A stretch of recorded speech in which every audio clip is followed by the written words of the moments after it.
Assalamu alaikum. This is Sharup Mujumdar welcoming you all to the English news from BTV Chattogram. Let's begin with the headlines. Long-awaited ferry service on Chattogram-Shondip route launched, marking significant milestone for 4 lakh residents of Shondip Island.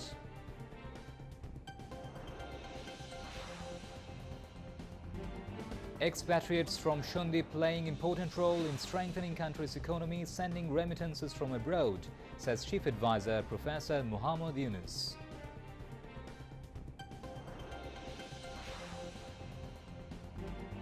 First day of 7-day Eid journey of homebound passengers begins with less pressure at Komolapur train station in the capital.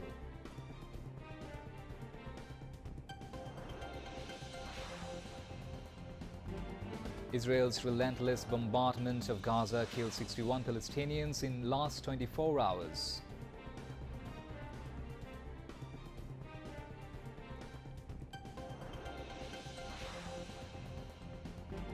And Germany, Portugal, France and Spain reach UEFA Nations League.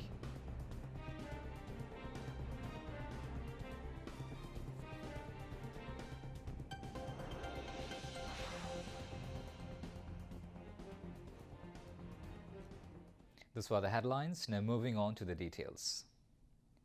The long-awaited ferry service on the Chattogram-Shondip route was launched today, marking a significant milestone for the 4 lakh residents of Shondip Island.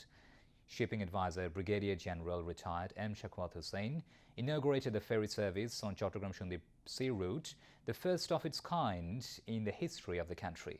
At that time, 7 advisors of the government were present. This ferry service has established connectivity with Shondip, the island Upazila of Chattogram. The service was opened in the morning between Bashbaria Ghat in Sitakundu and Guptachara Ghat in Shondip. The service was inaugurated at Bashbaria end in presence of 7 advisors.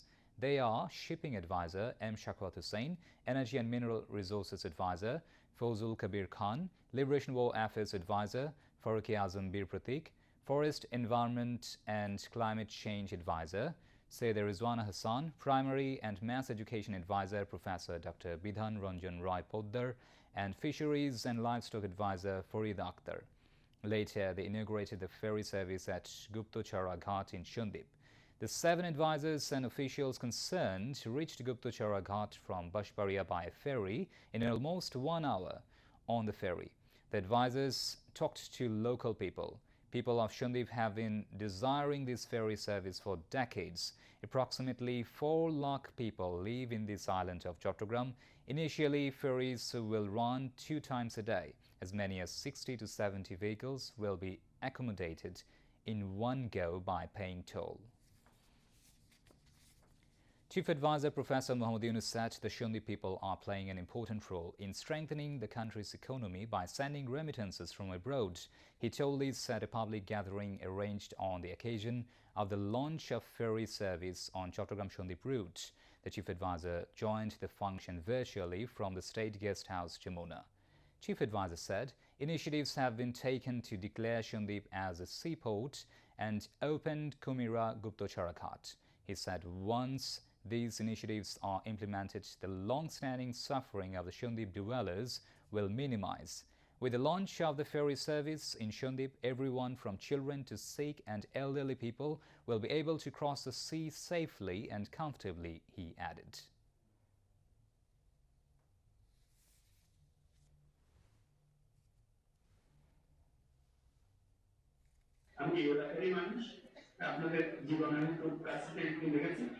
সরাসরি গাড়ি চলাচলের কোনো ব্যবস্থা ছিল না, ambulance না চলাচলে অনেক রোগী Shondip থেকে চট্টগ্রাম যাওয়ার পথে রাস্তায় মারা যায়। কি দুঃখের কথা, কি অসম্ভব কথা যে আমরা এই সম্পূর্ণ জগতে আছি, কিন্তু যাতায়াতের অভাবে আমরা নিরাপদে একজন রোগীকে হাসপাতালে নিয়ে যেতে পারছি না। Shondipকে নৌবন্দর ঘোষণা, কুমিরা গুপ্তচরা ঘাট উন্মুক্ত করা, ঢাকা কুমিরা বাস চালু করা, ফেরিঘাট এলাকায় সংযোগ সড়ক নির্মাণ এবং নৌকা নিয়মিত ড্রেজিংয়ের উদ্যোগ নেওয়া হচ্ছে। এই ছোট ছোট উদ্যোগগুলো Shondipবাসীর দীর্ঘদিনের ভোগান্তি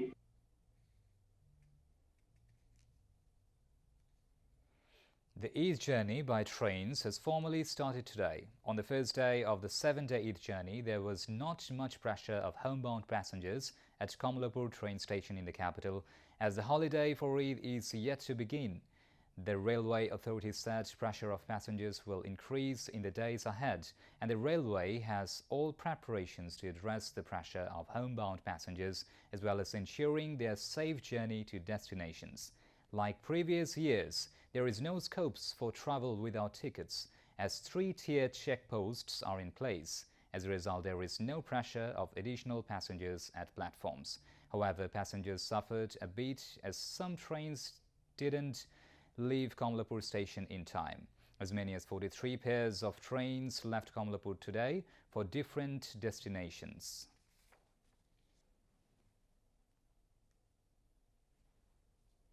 Now, international news.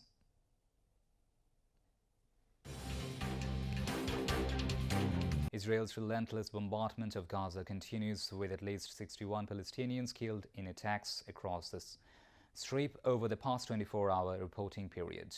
Hussam Shabath, a Palestinian journalist and contributor to Al Jazeera Mubashir, has been killed in an Israeli airstrike that targeted his car in northern Gaza.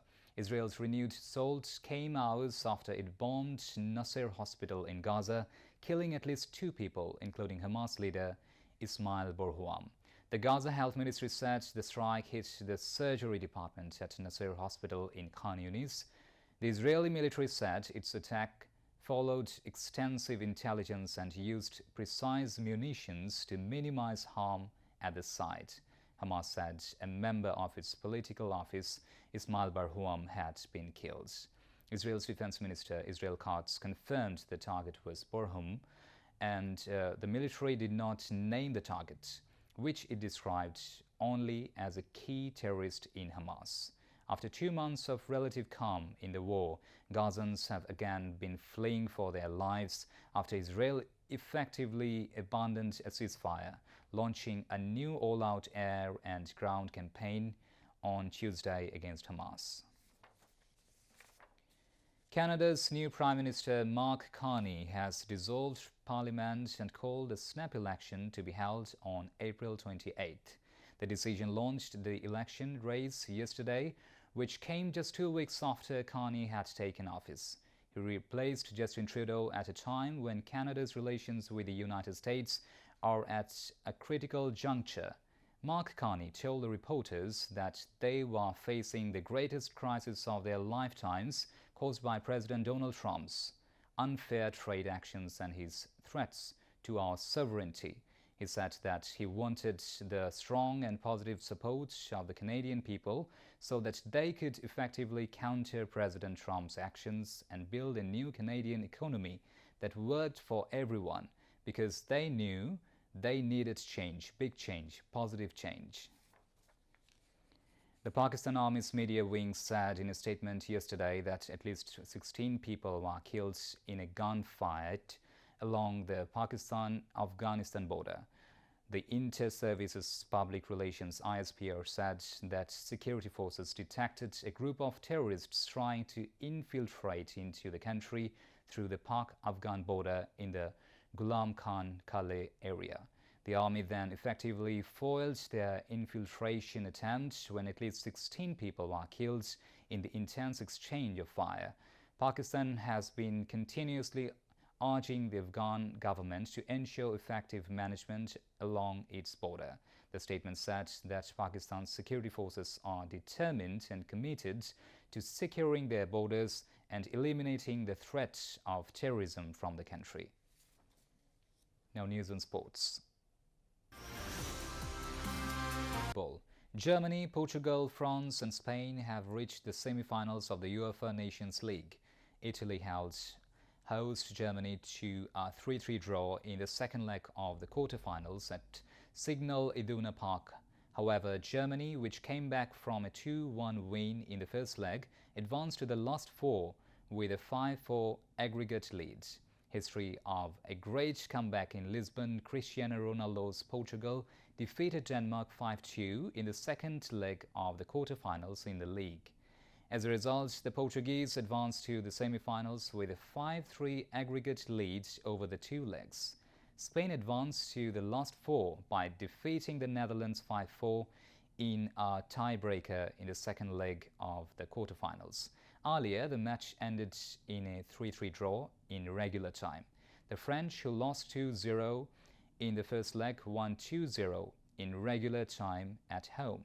After a 2-2 draw after two legs, Kylian Mbappe's team beat Croatia 5-4 in a penalty shootout to book their place in the semi-finals. Portugal will face Germany in the first semi-final on June 5th, and Spain will face France in the second semi-final on June 6th. Bangladesh's celebrated cricketer Tamim Iqbal suffered a heart attack at a Dhaka Premier League match at BKSP 3 ground. Tamim received immediate emergency medical treatment after being transferred to the nearby KPJ Specialized Hospital, where he underwent a successful angiogram procedure to address a blockage in one of the arteries of his heart. He is currently under close observation at the hospital's coronary care unit, the BCB said in a press release updating his latest condition. Chief Advisor Professor Mahmood Yunus also inquired about the health condition of former national cricket captain.